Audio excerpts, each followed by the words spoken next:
कंकड़ पत्थर राजस्थान के एक छोटे से गांव न्यासर में नंदा और उनकी पत्नी रहते थे। दोनों का जीवन आनंद पूर्वक चल रहा था।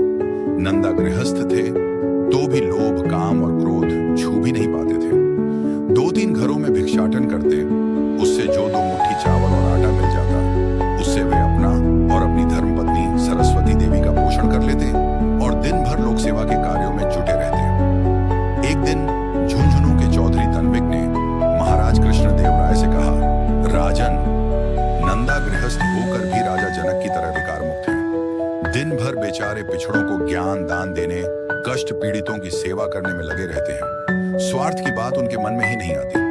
महाराज कृष्णदेव राय हंसे और बोले, गृहस्थ में रहकर कौन तो निर्लोभ रहा, कौन काम वासना से बचा।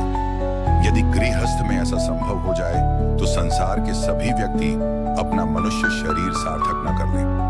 कर सकते हैं, चौधरी तन्विक बोले, यदि लोग नंदा और देवी सरस्वती की भांति निर्लोभ, सेवापरायण व सरल जीवन जीना सीख लें। महाराज कुछ खिन्न से हो गए, बोले, ऐसा ही है तो आप उनसे कुछ दिन यहीं हमारे यहाँ भिक्षाटन के लिए रह दें। चौधरी तन्विक ने नंदा से जाकर आग्रह किया, आप आगे से राजभवन से भिक्षा ले आया करें। नंदा ने कहा, मैं जिन लोगों के बीच रहता हूँ, जिनकी सेवा करता हूँ, उन सबों के लिए अपने कुटुंबीजनों से मिल गई भिक्षा ही पर्याप्त है। 2 ही पेट तो है, उसके लिए राजभवन जाकर क्या करूंगा। पर चौधरी तन्विक तब तक बराबर जोर डालते रहे जब तक नंदा ने उनका आग्रह स्वीकार नहीं कर लिया। नंदा राजभवन जाने लगे। वहां से मिले चावल ही उनके उदर पोषण के लिए पर्याप्त होते। नंदा अपनी सहज प्रसन्नता लिए हुए जाते, उसका अर्थ महाराज कुछ और ही लगाते। एक दिन तो उन्होंने चौधरी तन्विक से कह भी दिया, देख ली आपके नंदा की निष्प्रहता, आजकल देखते नहीं कितने प्रसन्न रहते हैं। चौधरी तन्विक बोले, आपका तात्पर्य समझा नहीं। इस पर महाराज ने कहा, आप मेरे साथ चलिए, अभी बात स्पष्ट हो जाएगी।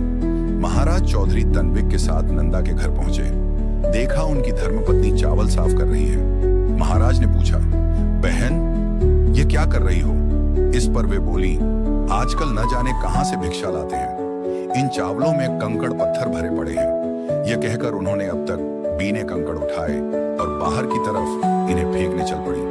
महाराज बोले, भद्रे, यह तो हीरे मोती हैं, जिन्हें आप कंकड़ पत्थर कहती हैं। सरस्वती देवी हंसी और बोली कि पहले हम भी यही सोचते थे, पर अब जब से भक्ति और सेवा की संपत्ति मिल गई, इनका मूल्य कंकड़ पत्थर के ही बराबर रह गया। महाराज यह उत्तर सुनकर अवाक रह गए।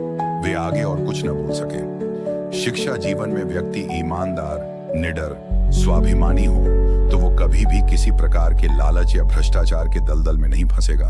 हमें भी खुद से वादा करना होगा कि हम भी अपना जीवन नंदा जैसे व्यक्तियों की तरह पूर्ण ईमानदारी के साथ जीवन यापन करें।